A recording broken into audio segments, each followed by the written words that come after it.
नमस्कार दोस्तों, leap academy में आपका स्वागत है। तो आज है 24 अप्रैल और 24 अप्रैल को मनाया जाता है पंचायती राज दिवस। पंचायती राज दिवस क्यों मनाया जाता है, आज हम इसके इतिहास के बारे में जानेंगे। तो चलते हैं। तो इतिहास के बारे में सर्वप्रथम लॉर्ड रिपन ने स्थानीय स्वशासन की व्यवस्था की थी, इसीलिए लॉर्ड रिपन को स्थानीय स्वशासन का जनक कहा जाता है। ठीक है। और 1882 में लॉर्ड रिपन का प्रस्ताव रखा था। इस प्रस्ताव को स्थानीय स्वशासन का मैग्ना कार्टा भी कहा जाता है। ये आपको बहुत सारे एग्ज़ाम में, जैसे एसएससी हो गए, रेलवे हो गई और वनडे एग्ज़ाम जो होती है स्टेट लेवल की एग्ज़ाम में, उनमें बहुत ही ज़्यादा क्वेश्चन पूछे जाने वाला है। और पंचायती राज से संबंधित क्वेश्चन हर एग्ज़ाम में पूछे जाता है, तो आपको इसके बारे में पढ़ना, जानना और जनरल नॉलेज के लिए जानना भी ज़रूरी है। तो चलते हैं आगे। तो बता दें आपको कि जो स्थानीय स्वशासन राज्य सूची का जो पंचायत है, पंचायतें राज्य सूची का विषय है, इतना आपको याद करना है। और आर्टिकल 40 के सर्वप्रथम आर्टिकल 40 के अंदर डीपीएसपी राज्य की नीति निर्देशक तत्व है, उनके अंतर्गत ग्राम पंचायत के गठन के बारे में उल्लेख है।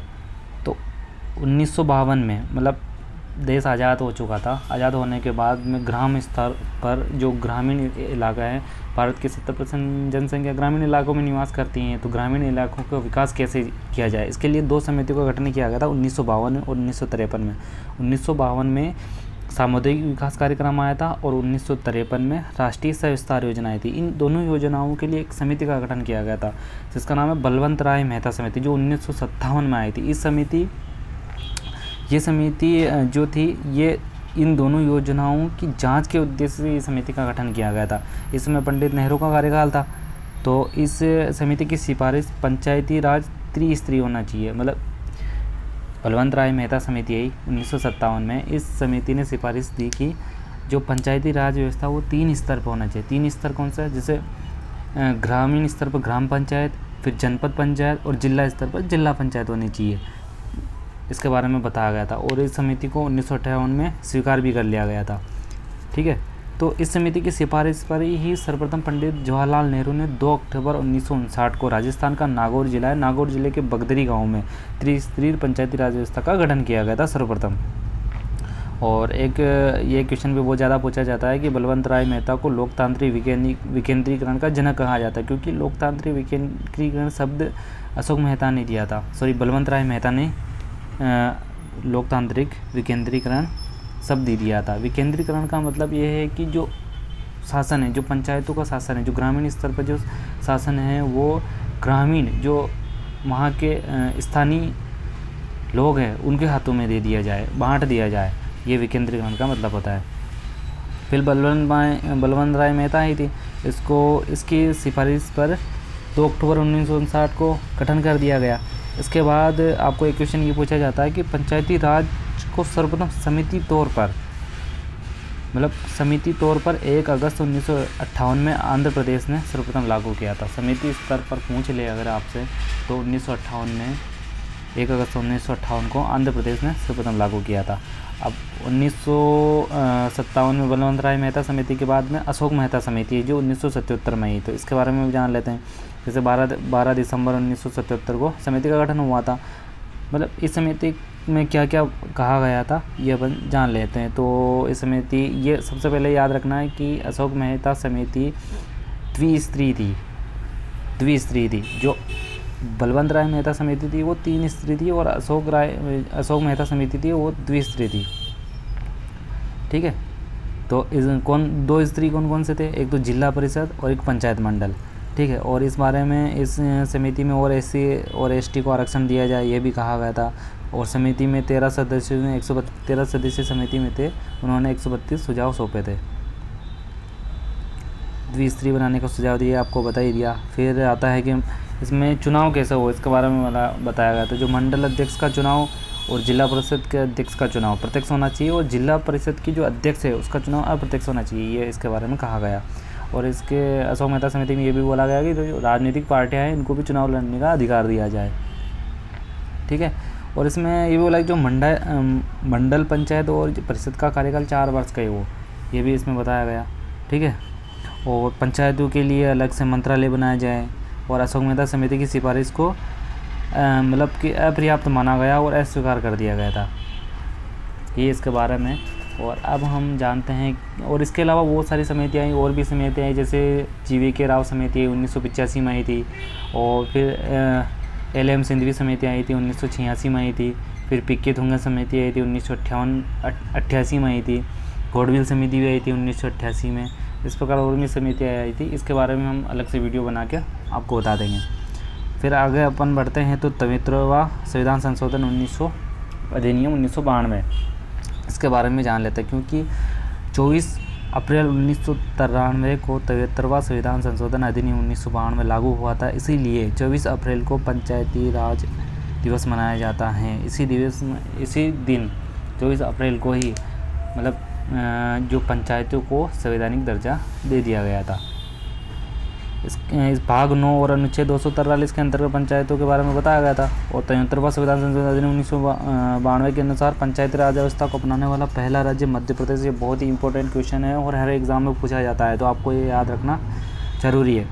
पंचायती जो 73वां संविधान संशोधन है, इसमें 29 नियम दिए गए थे, और इसमें जैसे ग्राम स्तर पर समितियों का गठन पंचायत स्तर पर होगा। कौन कौन सी समितियाँ होगी, जैसे जल प्रबंधन समिति होगी, नियोजन एवं विकास समिति होगी, निर्माण कार्य समिति होगी, शिक्षा समिति होगी, प्रशासनिक समिति होगी, स्वास्थ्य एवं कल्याण समिति होगी। इन समितियों का गठन किया जाना चाहिए। ये है 73वें संविधान संशोधन है 1992 के अंतर्गत। अब इसके आर्टिकल बहुत महत्वपूर्ण है। आर्टिकल के बारे में अपन जान लेते हैं, कौन कौन से अनुच्छेद है, कौन कौन से अनुच्छेद में क्या क्या कहा गया है। ठीक है, तो पढ़ते हैं अनुच्छेद 243 के अंतर्गत परिभाषा दी गई, और 243 के अंदर ग्राम सभा के बारे में बताया गया। जो ग्राम सभा में कौन से सदस्य होंगे, ये सबसे कॉमन क्वेश्चन है जो पूछे जाने वाला है। तो निर्वाचक सूची में पंजीकृत सभी व्यक्ति, मतदाता सूची में जो भी जितने भी व्यक्ति हैं जो 18 साल से ऊपर हो गए, जो चुनाव लड़ने के लिए एलिजिबल है, तो उनमें जितने भी सदस्य आते हैं उनका वो सभी से ग्राम सभा के अंदर आएंगे। 243 के अंदर पंचायतों के गठन के बारे में बताया गया। 243 के अंदर पंचायतों की संरचना के बारे में बताया गया। पंचायतों का गठन 243 के अंदर कैसे गठन होगा, तो 3 स्तर पर बलवंत राय मेहता समिति को अपनाया गया, और बलवंत राय मेहता समिति की सिफारिश पर पंचायतों का गठन किया गया था। तो 3 स्तरीय अपनाया गया। तो ग्राम स्तर पर होगी, दूसरा जनपद स्तर पर, और तीसरा जिला स्तर पर। ये तीन स्तर पर होगी। ठीक है, और त्रिस्तरीय पंचायत राज का प्रावधान जिस राज्य की जनसंख्या 20 लाख से कम है वहाँ मध्यवर्ती स्तर पंचायती राज्य का गठन आवश्यक नहीं है, ये भी इस बारे में बोला गया। फिर 243 आता है। के अंदर पंचायतों की संरचना बताई दिया आपको। फिर के अंदर आते स्थानों का आरक्षण किस प्रकार दिया जा रहा है, इस बारे में बताया गया। 243 के अंतर्गत पंचायतों की अवधि बताई गई कि 5 साल का कार्यकाल होगा पंचायतों की। ठीक है, और आगे अपन बढ़ते हैं, आरक्षण के बारे में जान लेते हैं। जैसे 243 के अंतर्गत आरक्षण दिया गया, तो आरक्षण कैसे है, तो 1/3 स्थान महिलाओं के लिए आरक्षित किया गया। अनुसूचित जाति एवं अनुसूचित जनजाति जनसंख्या के आधार पर आरक्षित होंगे, और राज्य सरकार अगर जरूरी समझे तो OBC को आरक्षण भी दे सकती है। और मध्य प्रदेश में भी महिलाओं को 50% आरक्षण दिया गया है। इसके बाद है 243 के अंदर अवधि आपको बता ही दिया है। फिर 243 इसके लिए सदस्य के लिए निरहताएँ क्या होनी चाहिए, मतलब सदस्य के लिए चुनाव लड़ने के लिए क्या उसकी योग्यता होनी चाहिए, इसके बारे में बताया गया कि वो 21 वर्ष का उम्मीदवार हो, 21 वर्ष पूर्ण कर लिया गया हो। आगे अपन बढ़ते हैं तो 243 आता है। इसमें पंचायतों की शक्तियाँ, उनके अधिकार और उत्तरदायित्व क्या है, इसके बारे में बताया गया है। फिर 243 इसमें पंचायतों द्वारा अधिरोपित करने की शक्तियाँ और उनकी नीतियाँ बताई गई है।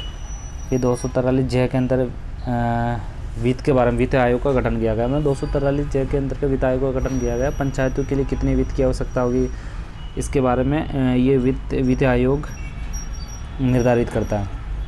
फिर 243 के अंदर आता है पंचायतों की लेखाओं की संप्रेक्षिका। फिर 243 के अंदर पंचायतों के लिए निर्वाचन, ये बहुत ही महत्वपूर्ण आर्टिकल है 243 इसके अंतर्गत मतलब कि पंचायतों के लिए निर्वाचन कैसे होगा, तो पंचायतों के लिए निर्वाचन राज्य निर्वाचन आयोग करवाता है। इससे पंचायती राज प्रक्रियाओं की देखरेख, उनका निर्देशन, मतदाता सूची तैयार करना, उनका नियंत्रण और पंचायतों के सभी चुनाव को संपन्न कराने की शक्ति राज्य के निर्वाचन आयोग में निहित होती है। ये बहुत ही महत्वपूर्ण क्वेश्चन है इसमें क्वेश्चन पूछा जाता है कि जो पंचायत स्तर पर चुनाव संपन्न कराने का कार्य किसके द्वारा किया जाता है, तो राज्य निर्वाचन आयोग द्वारा किया जाता है। अगला आर्टिकल 243 है, इसके अंतर्गत संघ राज्य क्षेत्रों को लागू होना। ठीक है।